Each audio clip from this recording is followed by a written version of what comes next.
বন্ধুরা নমস্কার। স্বরচিত কবিতা গলা ফাটানো খবর শুনে। গলা ফাটানো খবর শুনে প্রমাদ গুনতে হয়। এ কেমন আজব চ্যানেল, দেখে লাগে ভয়। আগেও তো শুনেছি খবর, দেখেছি পর্দায়, এখন তা মেলে না মোটে কাদের এতে সায়।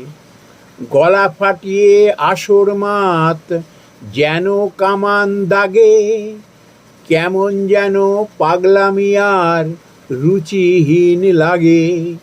সাজগোজ ভালো কথা, সাজুক যেমন চায়, চিৎকার চেঁচামেচিতে পিলে চমকে যায়। দেখলেই দেখা হয় না জরিপ করে নেওয়া, পাগলামিতে কে এগিয়ে তাতে মোহর দেওয়া। নমস্কার বন্ধুরা।